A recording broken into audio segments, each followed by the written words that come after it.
off, I would like you to tell us more about who you are and your personal touching story. Well, thank you for asking.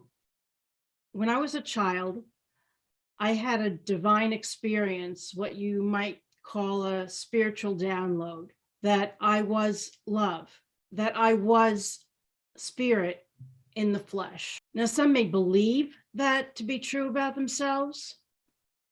They may read it, they may hear it, but it's quite a different other thing to actually directly experience it, because it changes one's DNA at a fundamental level. And while I received that information, I didn't know what to do with it. I was a young girl, probably 8 or 9, maybe. I didn't know what to do with that information. Who would at that age, right? As I grew up, I, like everybody else, had normal, everyday human experiences. And with trials and tribulations, ups and downs, pain and suffering, and so on and so forth. As I grew and evolved through my own transformational process of discovering my own true nature, you could say I came full circle to being able to live and embody that experience that I had as a child of really knowing that I was love and having a better idea and grasp on how to live that in the world. And I wanted others to have that experience as well, to be able to experience everyday life with more joy and to live in present time. Let's move on to your educational and training background that's related to that very amazing story you just told. Well, it's interesting because I've had a very eclectic background in spiritual, scientific, astrological, metaphysical teachings, systems, and modalities. And the reason why that is important is because I have so many different resources to tap into that meets a client wherever they are with the information that I have. I also am able to provide the client with the needs as they arise. So there's a quality of fluidity, if you will, in being able to tap into these different resources that I've been trained in and that I've personally experienced to help a client apply these principles and concepts as they go through their own transformational process. My next question is, what makes you unique that sets you apart from the rest? My training over the past 20 years plus have come from a Jungian therapist. So all of my training comes from a Jungian therapist who has had all of these varied and different eclectic teachings himself. So I think that's one of the things that makes me different and unique. It's equipped me with the ability to guide others on their journey with all these different facets like we were just discussing before. I'd just like to ask a follow-up question. What was it like to work with that therapist? It was amazing because I had never had such an experience in my life. You know, there are times in one's life when we're looking for something more. And the more intentional we are about that asking, the teacher shows up when we are ready. And I had no idea when I started my experience and my process with this individual where it was going to go. Nobody does actually, anyway. But I learned about Jung and his principles and concepts of individuation and reconciliation of opposites, which are concepts that he developed in his own practice. And so I have learned all of these things from a therapist without having gotten my own degree in psychology. That's always been my interest. You might say that I've been called a practical mystic. I want down-to-earth, grounding concepts and principles that I can live and also present to others so that they can apply them in their everyday world. And that's what I was given by this teacher. What are the most common conditions you experience from your clients? Well, a lot of them are going through some kind of crisis or another. And sometimes they happen at various important points in our lives.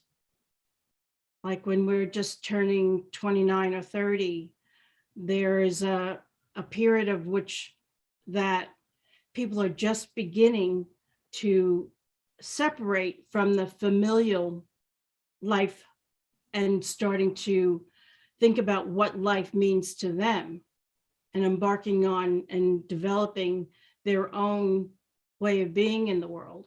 And that can create a crisis in and of itself because they are questioning or might be questioning all that they have believed thus far about what it means to be in the world. And this can happen at that period of time. It can happen in the late 30s, early 40s, and then early 50s, late 40s, and then again, late 50s, early 60s. So these are pivotal periods of time for people where a crisis might occur, where they haven't been paying attention to the little nudges that we sometimes get that become bigger nudges and things that we can no longer ignore. And so these are the types of clients that often come to me with all kinds of varying degrees of conflict, inner conflict about who they are and where they're going and all the anxiety that these things have caused, these crises have caused. So it's anxiety, stress, midlife crisis, grief and loss, expectations not being met and things like that. All of those kinds of things are what my clients usually come to me with. What can your clients expect from you? Expectations, that question is a loaded question, but I understand it. Our whole life is filled with expectations, which often wind up in disappointment after disappointment after disappointment, because we're usually looking for things that we don't even know what we're looking for. We don't really know what we're looking for, but yet when it doesn't happen, we know it and we become disappointed, whatever that it is. And so therefore the expectations pile up, and so do the disappointments. What a person can expect is to experience relief from their anxieties and a validation of their feelings and what they're going through, that they're not alone. And they'll be equipped with new tools to navigate life with a movement toward living more in present time. I think that's really important, that we always want to strive. We tend to want to strive for something rather than accepting where we're at. So that's the first thing. It's really important for one to first accept where they are and to really know where they are, because you can't get there, wherever the there is, unless you know where you are. You mentioned a little bit earlier about tools. So I would like to ask for you to share 3 tips or processes that you do take your clients through. Each and every one of us matters and has a purpose and greater in the greater whole of life. So that's one thing. The other thing is that we are the creators of our own reality. Every single one of us is walking around in our own reality tunnel. But we think that on one level, we're all the same and we should understand what one another is saying when we speak about something. And we take it for granted, in fact.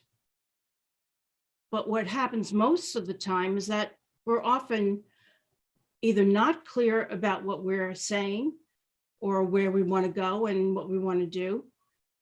And therefore, another will not be clear about what they receive from us. And so that's another thing. Being able to arrive and be clear about who one is and what they're saying and where they want to go. And the other thing is we must become our own authority. If we are constantly being pushed and pulled from pillar to post based on what others say we should, could be or do, then we're like a tumbleweed bouncing from one side of the road to the next and never having our own ground, so to speak, never taking a stand or knowing what we should stand for. So that's the other thing, becoming our own authority. So that's those are the three big things I think that are important for establishing who we are in the world. We're going to shift away from the clients and move towards the Miracles Directory. So what brought you to Miracles Directory? I happen to know Lynn for many years, and when she came to me with this concept and asked me to participate in it, I really loved it and I couldn't imagine saying no. So I jumped on board, and I'm really glad that I did. I'm grateful to be a part of it. What makes you believe that Miracles Directory is making a difference? I feel the heart and the vision of Lynn is pure. It has set out to be a place for both practitioners and clients to flourish. And it's a win-win for everybody. In what way can you positively impact our Miracles Directory clients? I think what the most important thing is that I create a safe and sacred space where the client is totally free to express their deepest fears and what they may regard as taboos, so to speak, that they keep hidden from the world and are afraid to voice. I think one needs a place to go, no matter, no matter what they're going through, so that they don't feel judged or feel more alienated, to be able to have that foundation and that place to go where they feel safe. What is your commitment message to everyone? My commitment is to be able to serve those that come through my doors, so to speak, and have them leave better off than they were before. That's first and foremost. And if I have accomplished that, then I've done my job. Thank you so much. Thank you.